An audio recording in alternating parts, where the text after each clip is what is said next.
Negara kita, Indonesia, ini benar-benar luar biasa loh. Kalau diibaratkan seperti surga dunia yang jatuh ke bumi. Bayangin aja, dari Sabang sampai Merauke, kekayaan alamnya melimpah ruah, nggak ada habisnya. Kita punya hutan tropis yang luas banget, salah satu yang terbesar di dunia. Di dalamnya ada banyak pohon-pohon besar, satwa langka, dan udara segar. Ini tuh paru-paru dunia, penting banget buat semua orang di planet ini nih. Pokoknya, kalau ngomongin hutan, Indonesia itu juaranya. Deh, keren kan?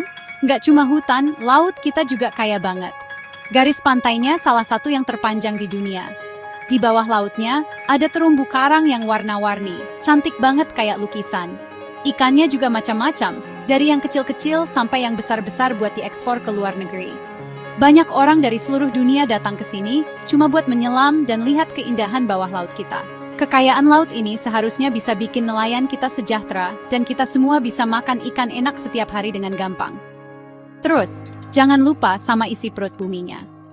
Di bawah tanah yang kita pijak ini, tersimpan harta karun yang gak ternilai. Ada emas, perak, tembaga, nikel, sampai minyak bumi dan gas alam. Semua itu bahan baku penting yang dicari sama semua negara di dunia. Coba bayangin, kita punya tambang emas terbesar di dunia. Ada juga cadangan nikel yang penting banget buat bikin baterai mobil listrik yang lagi ngetren sekarang. Harusnya dengan semua ini, Indonesia bisa jadi negara yang super kaya dan makmur.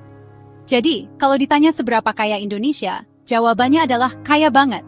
Dari darat, laut, sampai isi buminya, semuanya ada dan melimpah.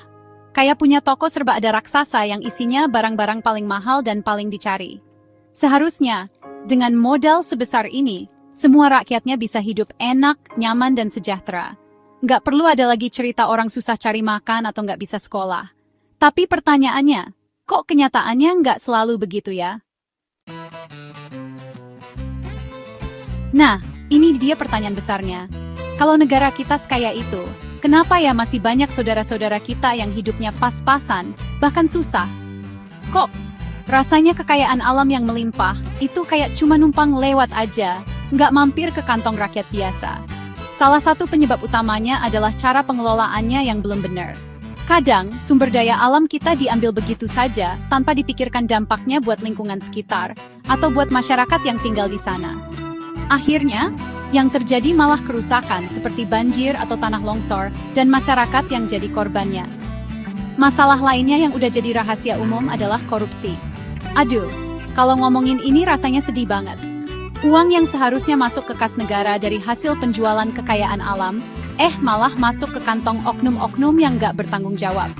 Bayangin aja, keuntungan dari tambang atau hutan, yang jumlahnya triliunan rupiah, harusnya bisa dipakai buat bangun sekolah bagus, rumah sakit gratis, atau jalanan yang mulus. Tapi karena dikorupsi, uangnya hilang entah kemana, dan rakyat lagi-lagi cuma bisa gigit jari melihat kekayaan negaranya dijarah. Selain itu, banyak hasil kekayaan alam kita yang langsung diekspor ke luar negeri dalam bentuk bahan mentah. Jadi, kita jualnya masih dalam bentuk bongkahan batu, biji nikel, atau kayu gelondongan. Harganya tentu jadi lebih murah. Nanti, negara lain yang beli, mereka olah jadi barang jadi yang canggih. Misalnya jadi perhiasan emas, komponen handphone, atau furnitur mewah. Terus, barang-barang itu dijual lagi ke kita dengan harga yang jauh lebih mahal. Jadinya, keuntungan terbesarnya dinikmati oleh negara lain, bukan kita yang punya bahan bakunya. Jadi bisa dibilang kekayaan alam kita itu seperti air yang mengalir deras. Tapi sayangnya pipanya banyak yang bocor. Ada yang bocor karena salah urus sia, ada yang sengaja dibocorin sama tikus-tikus koruptor. Dan ada juga yang pipanya langsung diarahkan ke rumah tetangga. Akibatnya, air yang sampai ke rumah kita sendiri cuma tetesan-tetesan kecil. Padahal, sumber airnya melimpah ruah di halaman belakang rumah kita sendiri. Inilah gambaran sederhana kenapa kekayaan alam yang luar biasa itu belum sepenuhnya bisa dirasakan oleh seluruh rakyat Indonesia. Kita ambil contoh yang gampang aja ya. Misalnya tambang emas di Papua. Itu kan salah satu tambang emas terbesar di dunia. Setiap hari, bertonton emas dan tembaga dikeruk dari perut bumi Papua. Logikanya, masyarakat di sekitar tambang dan rakyat Papua pada umumnya harusnya jadi yang paling sejahtera. Mereka harusnya punya rumah bagus, pendidikan terbaik, dan fasilitas kesehatan yang canggih. Tapi kenyataannya gimana? Seringkali kita masih mendengar cerita tentang tingkat kemiskinan dan ketertinggalan di sana. Emasnya berkilau indah, tapi kilaunya seakan tidak menyinari kehidupan masyarakat lokal. Begitu juga dengan kelapa sawit. Indonesia ini produsen minyak kelapa sawit terbesar di dunia. Perkebunannya luas banget, membentang di banyak pulau. Minyak sawit ini dipakai buat macam-macam, dari mulai minyak goreng yang kita pakai sehari-hari, bahan baku kosmetik, sampai bahan bakar biodiesel. Permintaannya tinggi banget di seluruh dunia, jadi bisnis ini untungnya besar sekali. Tapi, lagi-lagi kita harus bertanya, kemana perginya keuntungan besar itu? Petani sawit kecil seringkali dapat harga jual yang rendah, sementara keuntungan raksasa dinikmati oleh perusahaan-perusahaan besar.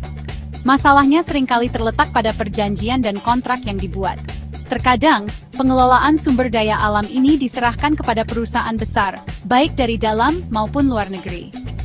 Mungkin karena kita dianggap belum punya teknologi atau modal yang cukup untuk mengelolanya sendiri. Namun, dalam kontrak itu, pembagian keuntungannya seringkali tidak adil.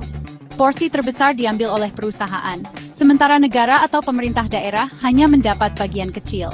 Bagian kecil inilah yang kemudian seharusnya dipakai untuk menyejahterakan rakyat, yang sayangnya seringkali masih kurang. Jadi, emas yang digali dan sawit yang dipanen itu memang menghasilkan uang yang sangat banyak. Tapi aliran uangnya itu kompleks banget. Sebagian besar mungkin langsung lari ke luar negeri untuk membayar investor, sebagian lagi untuk biaya operasional perusahaan yang super mahal, dan sisanya baru dibagi-bagi. Setelah dipotong ini itu, termasuk bocoran akibat korupsi, yang tersisa untuk rakyat, jadi tidak seberapa. Inilah yang membuat kita sering merasa heran, kok bisa negara sekaya ini, rakyatnya masih ada yang hidup dalam kesulitan. Meskipun keadaannya sekarang seperti ini, kita nggak boleh putus asa dong. Harapan itu harus selalu ada. Kuncinya ada di kita semua, sebagai rakyat dan juga pemerintah, untuk bekerja sama memperbaiki keadaan. Langkah pertama yang paling penting adalah memperbaiki cara kita mengelola kekayaan alam ini. Pemerintah harus bisa lebih tegas dan pintar dalam membuat aturan main. Misalnya, mewajibkan perusahaan untuk mengolah bahan mentah di dalam negeri dulu, sebelum diekspor. Ini namanya hilirisasi. Jadi kita nggak jual biji nikel lagi, tapi jual baterainya. Nilai jualnya pasti jauh lebih tinggi. Lalu, perang melawan korupsi harus lebih digalakkan lagi. Ini tugas kita bersama untuk mengawasi. Aparat penegak hukum harus berani menindak siapa saja yang bermain-main dengan uang negara hasil kekayaan alam. Kalau uang negara aman dan tidak ada yang mencuri, pasti bisa dipakai untuk banyak hal baik. Bisa untuk memberikan beasiswa bagi anak-anak pintar sampai ke luar negeri, membangun puskesmas modern di setiap desa, dan memastikan semua orang punya akses air bersih dan listrik. Ini bukan mimpi, ini bisa jadi kenyataan kalau korupsi bisa diberantas. Pendidikan juga jadi kunci yang sangat penting. Kita harus menyiapkan generasi muda yang pintar dan punya keahlian, supaya kelak anak-anak Indonesia sendiri yang bisa mengelola tambang, mengolah hasil hutan, dan mengembangkan teknologi perikanan yang canggih. Kalau kita punya sumber daya manusia yang unggul, kita tidak perlu lagi terlalu bergantung pada tenaga ahli atau perusahaan dari luar negeri. Kita bisa menjadi tuan di negeri sendiri, mengelola kekayaan kita sendiri, untuk kemakmuran kita sendiri. Ini adalah investasi jangka panjang yang harus kita mulai dari sekarang. Pada akhirnya, kekayaan alam Indonesia adalah anugerah dari Tuhan yang harus kita syukuri dan kita jaga bersama. Ini adalah warisan untuk anak cucu kita nanti. Dengan pengelolaan yang baik, penegakan hukum yang kuat, dan sumber daya manusia yang berkualitas, bukan tidak mungkin suatu saat nanti seluruh rakyat Indonesia bisa benar-benar merasakan manisnya buah dari kekayaan alam negerinya. Semoga hari itu lekas datang, di mana kemakmuran tidak hanya jadi cerita, tapi jadi kenyataan yang dirasakan oleh semua orang, dari kota besar hingga ke pelosok desa.